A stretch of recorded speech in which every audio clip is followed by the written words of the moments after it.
my memory I will always see. Charlestown that I have loved so well, where we played half-ball by the old Wiggy's wall, watched movies at the Hippie under the elm. Hi, and welcome to Charlestown and Beyond. I'm Kathy Cookie Giordano, your host, and it's a pleasure to be with you. You look at me all dressed up. It's the week of Independence Day celebration, July 4th. And you know, as kids, on Bunker Hill Day and July 4th, we were always dressed in red, white, and blue. So in honor of being a townie, I am dressed up in red, white, and blue for you today. So let me start this week's show. This show's going to be all about Charlestown, which it basically always is, but a little special this week. And I'm going to open it with a fond goodbye to a great neighbor that we've had in Charlestown for the past 37 years and who has decided to retire and move to his hometown in the house that he grew up in Vermont. And I want to say a fond farewell to Joe Shadrow at Bunker Hill Florist. Look at the photo there. That was the day they officially closed the shop and took down the sign. And there, I'm going to give you a left to right, the crew that's down there. We have Tom Cobb, Kate Flynn, Larry Bowling, there's Joe himself, Betty Task, and Christine Cairns. So Joe and Larry are going off to the North Country up there in beautiful Vermont. And all of us from Charlestown wish you many, many happy years together. And we thank you for all the wonderful service you gave us over these past almost 40 years. We will well remember your kindness towards us in good times and in sad times. And you were always there with a hug or a smile, and we just so appreciated you. And of course, we're still going to have a flower shop. It's now under new ownership. It is open. And I will do a show on the new ownership. And most of the staff is still there too, so that's wonderful. So go down and visit them and say hello, okay? So, you know, and talking about neighbors, and I want to share with you something that I got from Robbie Marcella. And I want to talk about a good neighbor that we have with the National Park Service.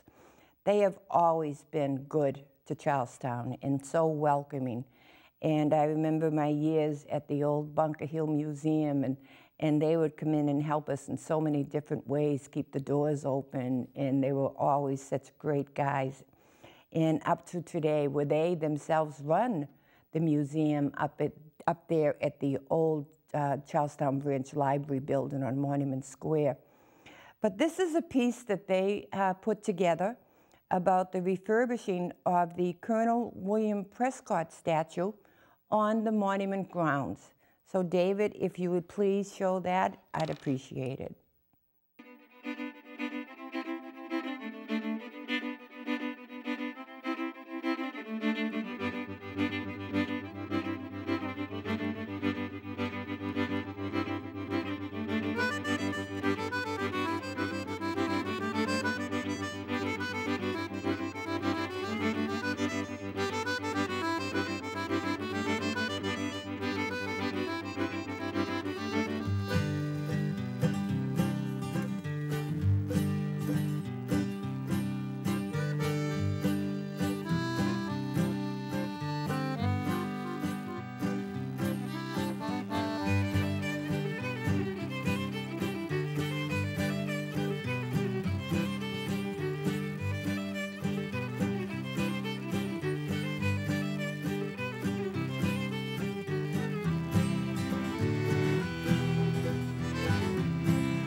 Wasn't that fascinating? There he is back up there in his grandiose spot up there on the Bunker Hill. And thank you, Robbie Marcello, for sending that piece to us. I so appreciate it so I could share it with everybody. You know, back in 2006, when Peter Looney and I started this program then called Charlestown Live, it was because of all the bad press that Charlestown got in the media. And the only time we were ever mentioned was if something tragic happened or someone that lived in Charlestown committed a crime, and nothing was ever done good about Charlestown. And then when I was at the Charlestown Patriot many years ago, Channel 5 contacted the newspaper, and they wanted to come over into Charlestown and do a piece about the elderly down at the pool in the new YMCA at that time in the Navy had. So, of course, Gloria in her kindness sent me off to go down there, and who was there but Ed Harding? He was a reporter on the beat then in those days, and I got to be with him, and he did his wonderful piece with seniors swimming in the beautiful pool down there. And we got to talking, and nice guy, and I noticed, I mean, it was like early spring, and I noticed that he didn't have socks on. Now, I had to mention to him that that was a townie trait. Townies, unless the ice and snow is up over your ankles, we don't wear socks. And it is just something that townies are well known for. I don't know how it ever started, and it still continues, but we had a good laugh about that.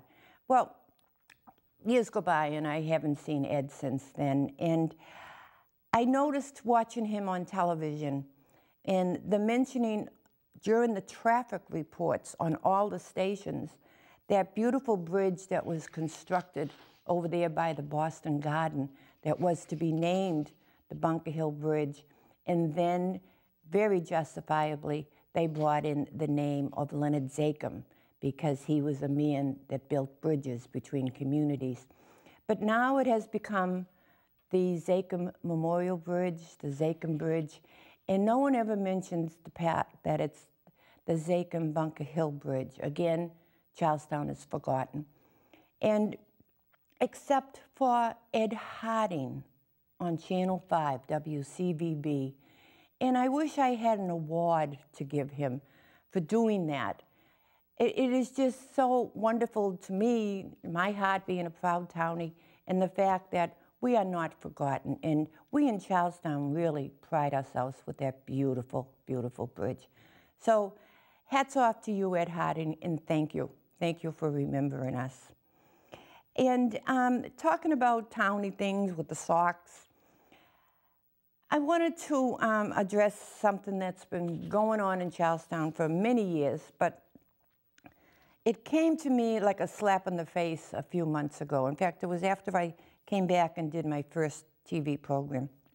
I was at a function in Charlestown, and a woman came up to me who moved into town some years ago, and she said to me, it's because of me, not meaning me, meaning her, and those like me who moved into Charlestown in the 1970s that made the town beautiful.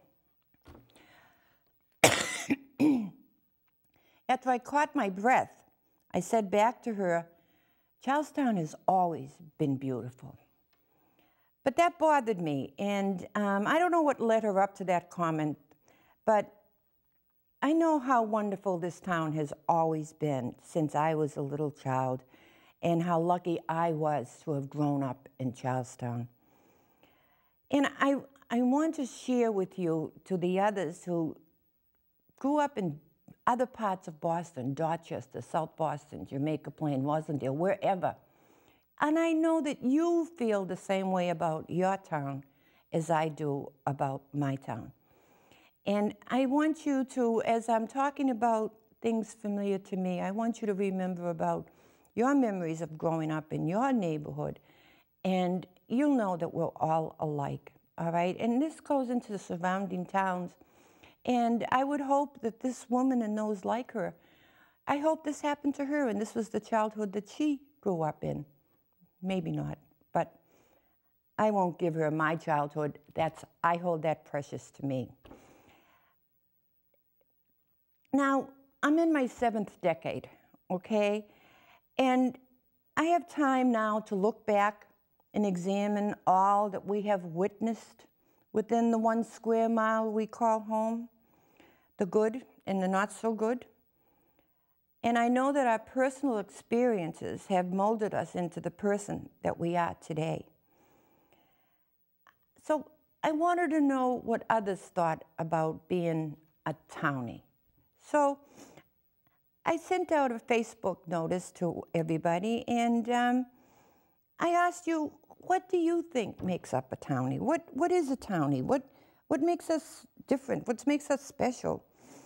And I want to share with all of you today some of the comments that I received back from so many people, and I thank you so much for responding.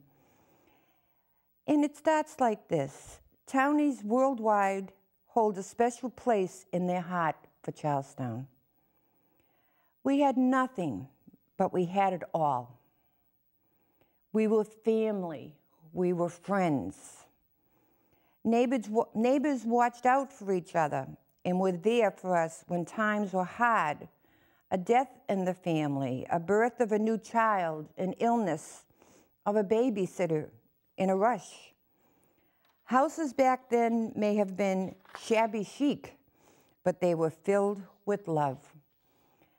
That's just some of the things. But right now, I want to bring to you my man on the street, Sal Giratani, and listen to what he has to say. Well, here we are back in Charlestown. I'm back on Cookie's show. She's right here with me, and we were talking about Charlestown and what makes a townie. And so I'm not a townie, but I'm not a toonie. I never thought I was a toonie. I remember living here back when the gentrification first began in the late 70s, and I was able to slide in and out of both worlds kind of really well. I had a knack for being able to do that. But some of my best friends back in the day were like Bobby Wallace, Billy McCullen, Dennis McLaughlin, Cookie, her mother Kay, people that were townies. And I appreciated that. But my mother was a townie, and she always carried that wherever she went. And I was glad that Charlestown became part of my life. And I blended right in right away. I always thought that I was in that little DMZ in between a townie and not a townie. But I'm more like a townie than not a townie. Because I understand the thing about being a Charlestown person, a townie, is a spirit that I think is inside people. Like they can observe things, and they have a unique perspective on understanding what those things are. They're very proud people. They love their neighborhood. No, I've lived in many different places, but Charlestown has always been such a big part of my life since I was a kid, because I had family living here, and I had that connection. And I've watched Charlestown change, and I think a lot of the fears that happened back in the late 70s have now panned away, because I think a lot of the new people actually are becoming part of the town as opposed to changing the town into something else. There are always a few people here and there who think that they've been sent here like in missionary work to help townies, but I think it's the other way around. I think townies usually help people become more understanding of tolerance than not. And Charlestown people have gone through a lot. I can remember back during busing, Charlestown people always had a knack for getting the right word. So when they started the anti-busing movement, it could have been like Charlestown against busing. No, they came up with powder cake, because powder cake sounds so explosive. And I always thought that was done on purpose, because you just stood out. And I worked with powder cake, and they were just really good Charlestown people, concerned about their neighborhood and concerned about their children. And that's really what being a townie is. So if I could have been a townie, I would have been a townie. There's our Sal. I have so much more to say, but I'm running out of time, so maybe another time I will give you my personal thoughts of how I grew up in the 1960s and what was going on there. But let me continue with a few more expressions from fellow townies that I received. Being a townie is the highest badge of honor I hold. And another one said, I feel sorry for those who inhabit the town today and don't realize how lucky they are to join with those who lived here all their lives. And another said, we learn to have a great sense of humor, to juggle in our minds the complexities of the world around us and the life we enjoyed in Charlestown. And let me end with this one that I absolutely love, and I just feel it's so true. Growing up in Charlestown was like living on Sesame Street and then on to Happy Days. That has been my experience, and I treasure my thoughts. So that's the town. That's Charlestown. And it explains what brought us to today's Charlestown. There was never a difference back in those days of who was a new person or an old person. And I would really love to see the day come that we bring it back to that. And let me close by quoting Mayor Marty Walsh in his remarks this week in his Independence Day address for all of Boston, but please think about it. By working together, our best days are yet to come. That's the Charlestown I love, and those are my hopes. And, you know, all Charlestown, we were raised to give back. And I hope, you know, this show is dedicated to the Harvest on Vine Food Pantry. And it would be wonderful if you, in your heart, would send a donation to the food pantry. It's Harvest on Vine, 46 Winthrop Street, Charlestown, 02129. And if you're listening to me, and if you're a townie, would you please put on the check for any amount, small or large, in the little left-hand corner, townie. And if you're considered a newcomer, put down toonie. They really could use your assistance, and I so appreciate that from all of you. So I'm going to close out today with a very special gift from our friend Paul Lane.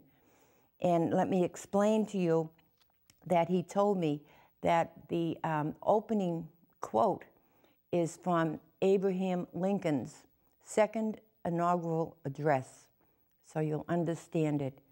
And I wish you all a happy remaining to the 4th of July week. Hope a lot of you are on vacation. And until next time, take care of one another. Goodbye.